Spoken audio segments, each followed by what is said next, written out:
श्री सीता रामचंद्राभ्याम नमः।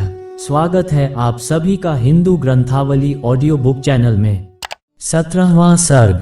ब्रह्मा जी की प्रेरणा से देवता आदि के द्वारा विभिन्न वानर युगपतियों की उत्पत्ति। जब भगवान विष्णु महामनस्वी राजा दशरथ के पुत्र भाव को प्राप्त हो गए, तब ब्रह्मा जी ने संपूर्ण देवताओं से इस प्रकार कहा। देवगण, भगवान विष्णु सत्य प्रतिज्ञ, वीर और हम सब लोगों के हितैषी हैं। तुम लोग उनके सहायक रूप से ऐसे पुत्रों की सृष्टि करो जो बलवान, इच्छानुसार रूप धारण करने में समर्थ, माया जानने वाले, शूरवीर, वायु के समान वेगशाली, नीतिज्ञ, बुद्धिमान, विष्णु तुल्य पराक्रमी, किसी से परास्त न होने वाले, तरह तरह के उपायों के जानकार, दिव्य शरीरधारी तथा अमृतभोजी देवताओं के समान सब प्रकार की अस्त्र विद्या के गुणों से संपन्न हों। प्रधान प्रधान अप्सराओं, गंधर्वों की स्त्रियों, यक्ष और नागों की कन्याओं, रीछों की स्त्रियों, विद्याधरियों, किन्नरियों तथा वानरियों के गर्भ से वानर रूप में अपने ही तुल्य पराक्रमी पुत्र उत्पन्न करो। मैंने पहले से ही वृक्षराज जाम्बवान की सृष्टि कर रखी है। एक बार मैं जम्भाई ले रहा था, उसी समय वह सहसा मेरे मुंह से प्रकट हो गया। भगवान ब्रह्मा के ऐसा कहने पर देवताओं ने उनकी आज्ञा स्वीकार की और वानर रूप में अनेकानेक पुत्र उत्पन्न किए।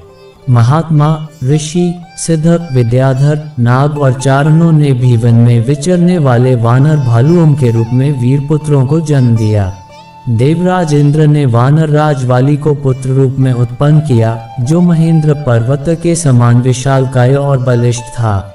तपने वालों में श्रेष्ठ भगवान सूर्य ने सुग्रीव को जन्म दिया। बृहस्पति ने तार नामक महाकाय वानर को उत्पन्न किया, जो समस्त वानर सरदारों में परम बुद्धिमान और श्रेष्ठ था। तेजस्वी वानर गंधमादन कुबेर का पुत्र था। विश्वकर्मा ने नल नामक महान वानर को जन्म दिया। अग्नि के समान तेजस्वी श्रीमान नील साक्षात अग्निदेव का ही पुत्र था। वह पराक्रमी वानर तेज, यश और बल वीर्य में सबसे बढ़कर था। रूप वैभव से संपन्न सुंदर रूप वाले दोनों अश्विनी कुमारों ने स्वयं ही मैंद और द्विविंद को जन्म दिया था। वरुण ने सुषेण नामक वानर को उत्पन्न किया और महाबली पर्जन्य ने शरभ को जन्म दिया। हनुमान नाम वाले ऐश्वर्यशाली वानर वायु देवता के औरस पुत्र थे।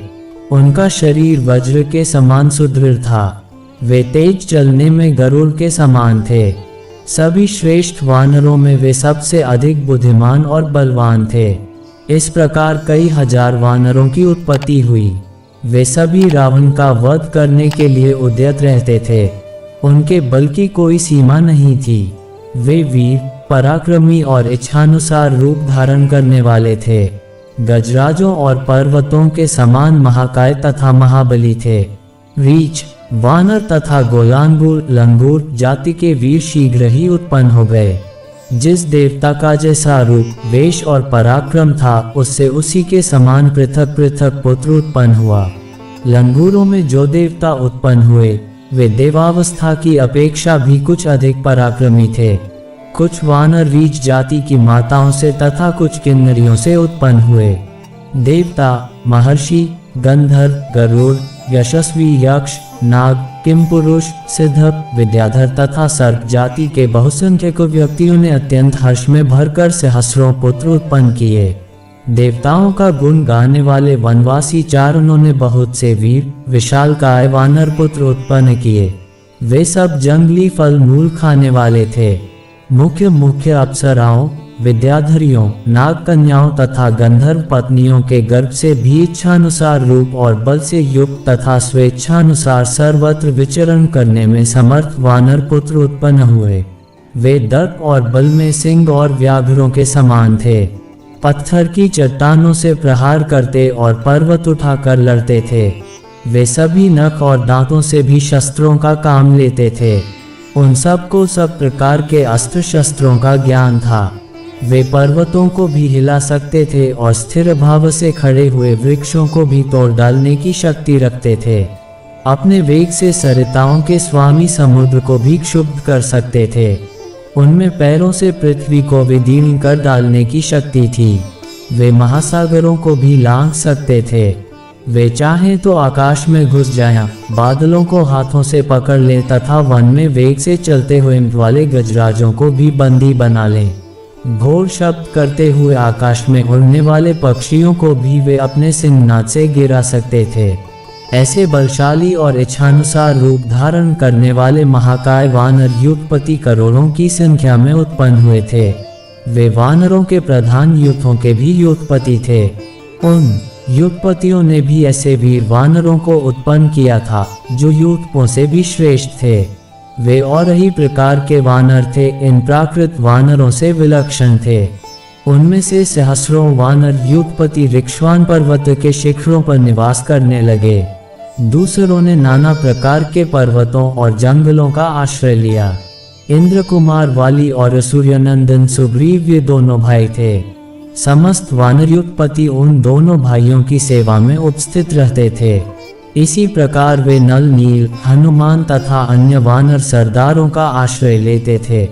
वे सभी गरुड़ के समान बलशाली तथा युद्ध की कला में निपुण थे। वे वन में विचरते समय सिंह, व्याघ्र और बड़े बड़े नाग आदि समस्त वन जंतुओं को रौंद डालते थे। महाबाह वाली महान बल से संपन्न तथा विशेष पराक्रमी थे। उन्होंने अपने बाहुबल से रीछों, लंगूरों तथा अन्य वानरों की रक्षा की थी। उन सब के शरीर और पार्थक्य सूचक लक्षण नाना प्रकार के थे। वे शूरवीर वानर पर्वत, वन और समुद्रों सहित समस्त भूमंडल में फैल गए। वे वानर युद्धपति मेघ समूह तथा पर्वत शिखर के समान विशालकाय थे। उनका बल महान था, उनके शरीर और रूप भयंकर थे। भगवान श्री राम की सहायता के लिए प्रकट हुए उन वानर वीरों से ये सारी पृथ्वी भर गई थी। इस प्रकार श्री वाल्मीकि निर्मित आर्ष रामायण आदि काव्य के बालकांड में 17वां सर्ग पूरा हुआ। 17